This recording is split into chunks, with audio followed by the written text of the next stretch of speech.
Hello, welcome to the news at 4 with me, Sabina Izuku. President Goodluck Jonathan has confirmed that Nigerian troops have commenced the final push to take the last remaining stronghold of Boko Haram in Sambisa Forest.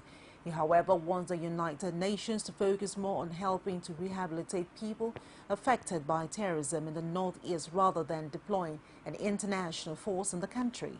President Jonathan said at an audience with the special representative of the UN Secretary-General for West Africa and Central Africa, Mohammed Ibn Chambers and Abdullahi Bithli, that UN interventions in Nigeria should not be based on Chapter 7 of the UN Charter, which relates to military enforcement of peace, but on Chapter 8. He noted that the provision of Chapter 8, which recognizes the role of regional bodies such as the African Union in working with the United Nations in promoting peace and security, were robust enough to tackle insurgency in Nigeria and other African countries. President Jonathan also told the UN envoys that with cooperation of neighboring countries, the Nigerian military had already engaged or regained most of the territories seized by Boko Haram in Yobe, Adamawa, and Borno states.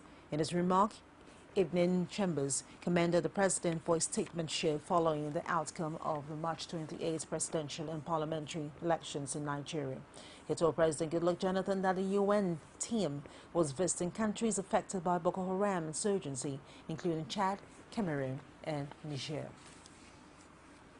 Niger Chief of Defense Staff Alex Bade has blamed the rise in terrorism in some parts of the country on the nonchalant attitude of state government, especially in the north, to human development. He specifically described Boko Haram activities in the northeast as a revolution against leaders who have failed to ensure the well-being of the people over the years. Air Marshal Bade, however, noted that the military had reason to the challenge posed by terrorists and has succeeded in flushing them out of areas they had previously occupied. The Chief of Defense Staff spoke at a forum put together by Support Our Troops Foundation in Abuja. Thank you very much for keeping the armed forces in the psyche of Nigerians, to always show or to always remind them that Nigeria is best safe when your troops are motivated, when they are urged on and supported to do their work. Not everybody will agree with you, but we know that majority agree with you. And if you are with the majority, then I think you are achieving the aim of what you are doing. Nigerian troops are very brave soldiers. We have shown it all over the world.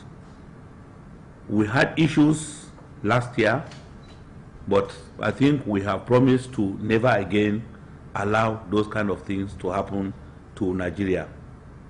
And I know that we are going to keep our word. Very soon, what is happening in the Northeast, we won't say will be history, but we will overcome all the major ones. What will be left are those ones left to criminality. Insurgency, once it starts in a country, you live with it. It happens in every country. You know, domestic terrorism. In America, a young man will just carry a gun and start killing people. That's terrorism. Somebody will go and explode a bomb somewhere. That's terrorism. What more of what less of Nigeria, where people are so disgruntled? All these things are caused by poverty of the mind, poverty of education, poverty of the pocket, all manners of poverty and disease. And it's like some people feel that life is not worth it. But as our democracy grows, I think our leaders, especially at the state level, will see that it is better you take care of the people, otherwise they could revolt against you. And what has happened with this Boko Haram is a kind of revolution driven by hopelessness. I like to call it hopelessness, and that's why they went the way they have gone. Because I cannot see why people would choose to die rather than to live. It must be kind of hopelessness.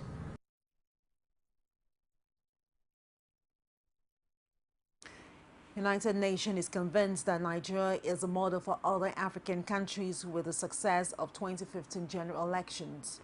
The special envoy of the UN Secretary-General for West Africa, Mohammed Ibn Chambers, said this after a closed-door meeting with President Goodluck Jonathan in Abuja. He also maintained that the global body is keen on helping Nigeria and its neighbors put an end to the activities of Boko Haram. We have come first and foremost to convey to Mr. President the personal best wishes of His Excellency Ban Ki-moon, Secretary-General of the United Nations, who has come to have a personal admiration for President Goodluck Jonathan for the exemplary leadership we have seen, particularly with regard to the conduct of elections. During his tenure, he has been able to work to deliver 2 credible, peaceful, transparent elections for Nigeria. The second one, these presidential elections that just ended, have been truly a model for Africa. And I myself, as you know, I've always said that this year will be a year of elections in West Africa. And to have started on such a bright note with Nigeria, giving us a model of what peaceful and credible elections are, is very reassuring for the UN system, and we are hoping that other West African countries which will be holding elections will learn from the good example of Nigeria. Secondly, we have come to discuss with Mr. President the fight against Boko Haram. Boko Haram terrorism is a menace to both West Africa and to Central Africa, and that's why this joint mission of the representatives of UN in Central and West Africa, to see how the countries of Western and Central Africa can better coordinate their efforts to bring an end to Boko Haram terrorism. And in this regard, we commended Mr. President for the achievements that we have seen in this fight against Boko Haram. Mr. President and his government promised that Boko Haram would not be allowed to disrupt the elections, and indeed that was the case. Both the federal level and state level elections were held without Boko Haram being able to interrupt these elections in any way. And on the ground, we've seen that practically all the local government areas have been liberated from Boko Haram terrorism, and their presence is no longer felt in most parts of the Northeast.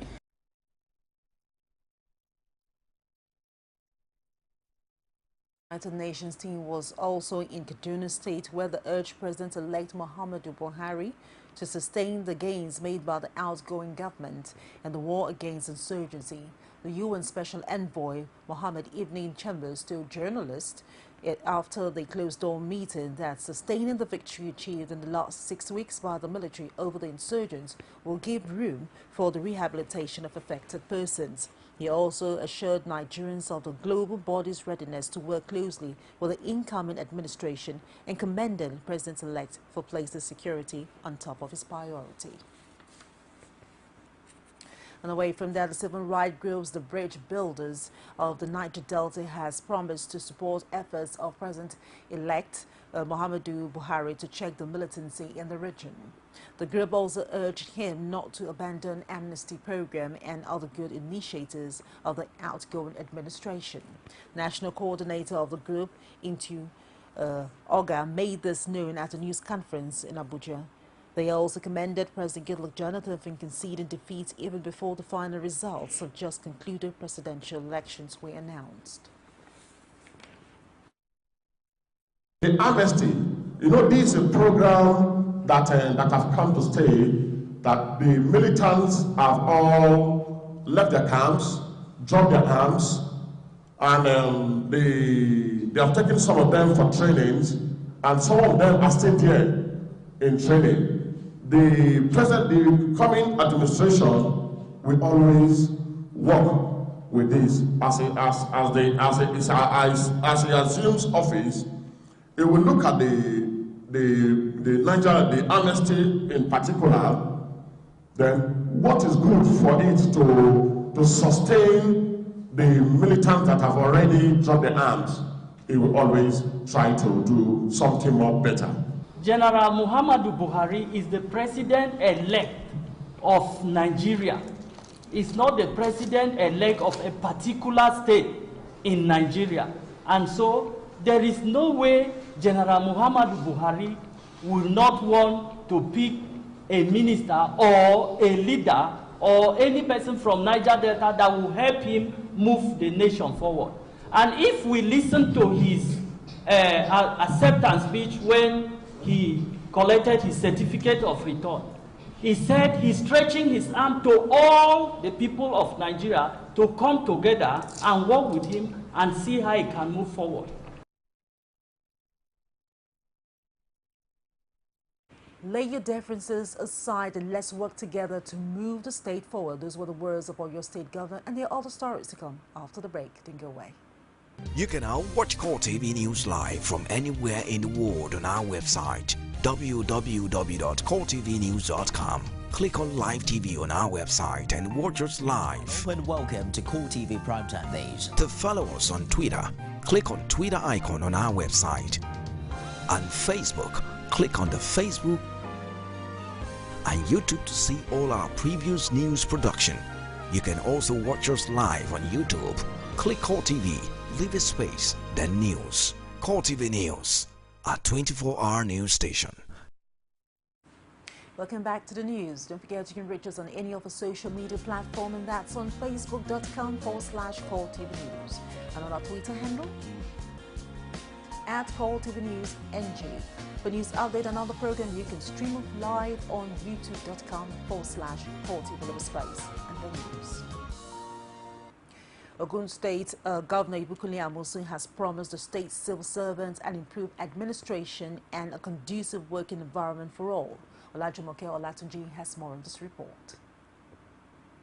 As a mark of appreciation and to bury the hatchet, Governor of Ogun State Ibukuli Amosun has approached workers of the Ogun State Civil Service to show his appreciation for their support during the just concluded governorship election, culminating in his victory. He also used the occasion to reiterate his commitment to their welfare, promising them a well-defined administration that will never take them for granted. We have started. I've been telling you that I want to shock you and surprise you.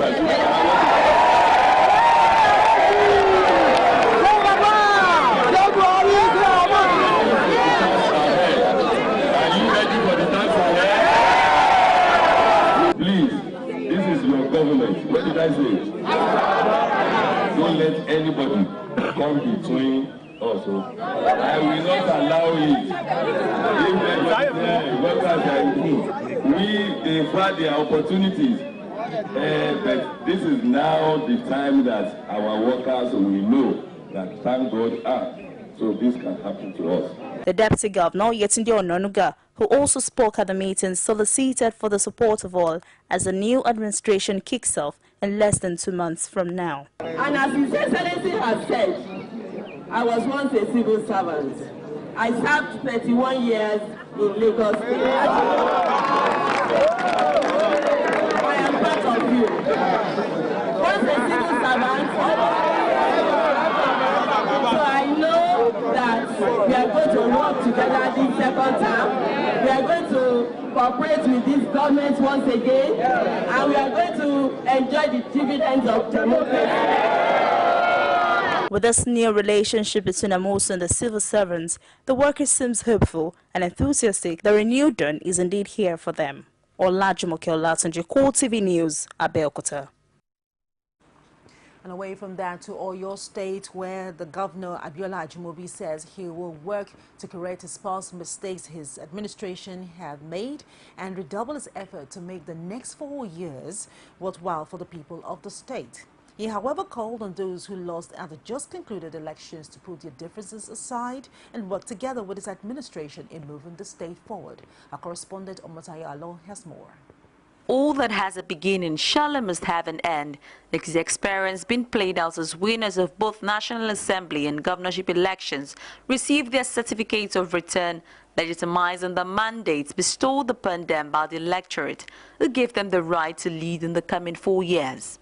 Oyo State Resident Electoral Commissioner Rufus Akeju charged the successful candidate to make good use of the opportunity the people have given to them, as the time of reckoning is not as far as they usually think. Do not disappoint the voters. They have sacrificed their comfort and time to participate in the elections. I wish you all a successful tenure. Having expressed their gratitude to the electorate, the newly elected officers promised not to let the people down by doing all in their power to give them the best of governance. I am not going to rest until the best is achieved. I've been touching lives, so definitely I'm going to improve on it strongly. I take this certificate as a rededication to the good people, to doing good work for the good people of the North Federal Constituency. For the National Commissioner in charge of Ekiti, Ogun and Oyo, Lai Olurode, Oyo State recorded the highest number of rejected votes, which he described as an avoidable problem if politicians took voters' sensitization seriously. He, however, advised politicians to be civil and democratic in all their conduct, adding that for Nigeria to advance, people need to change their mindsets. Anybody who is dissatisfied, rather than resorting to self-help, let the people go to court. They can go to court 100 times. As long as we have done a neat election, you will not see any stain on the election that we have done. Oyo State Governor Biola Jimobi was full of thanks to the people of Oyo, who not only gave him a second-term gift, but also voted massively for his party, both at state and federal level. He also gave kudos to the electoral body for conducting the freest and fairest election in the history of Nigeria. Let us not be involved in acrimony, rancor, or violence. Let us not resort to self-help. I use that opportunity, therefore, to invite all those that ran the race with me and with us, that they should come on board. Let us work together to develop Oyo State. As the successful candidates look forward to 29 May swearing in into their respective elected position, the electorate on the other end patiently anticipate the dividends of democracy in the shortest period of time. Omotayo, CoreTV News, Ibadan. Now let's go to Ekiti State, where the governor Ayodele Fayose says he is open to a political solution to the ongoing political crisis in the state. The governor, who spoke at a Thanksgiving program to celebrate his victory in the Supreme Court, also extended the olive branch to his opponent.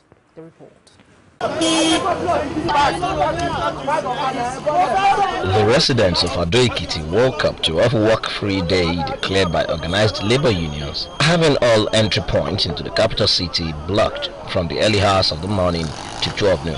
As the enforcement of the sit-at-home caused stir in Ado-Ekiti, the labor leaders gathered at Faji Park suing for peace in the state in the face of its protracted political crisis, directing their appeal to the 19 APC lawmakers. If there is no peace, as you understand me, there can't be development. So that is why we are calling on these people to allow peace to reign in Ekiti State. It cannot. You see, the problem they are having is this: when Governor Adeya was governor in this state, there was peace. But when the political atmosphere shifted to PDP, they didn't allow peace to reign. We have it together. They should come home and let's salvage it together. Let's build the Ekiti together. They shouldn't stay outside or run away and continue to throw stone or cause problem to Ekiti State. I believe one day will be one day they will still come back to their home. If they are so popular, I see no reason why they should run away. Meanwhile, Governor Ayodele Fayose, still basking in the euphoria of his victory at the Supreme Court, had a Thanksgiving at the Ansarudin Central Mosque in Ado-Ekiti. Fayose, however, still recognizes that there are more hurdles to be crossed. He calls for a roundtable as he expressed his readiness for any political solution to the impeachment acts dangling on his head. If I have offended anybody that is causing all these problems, they should please forgive me for the sake of his common people, so that we can move this state forward. I've only one tenure, because I've done one. So I conclude this one, I'll go to my house. Anything that can bring peace cannot be wished away.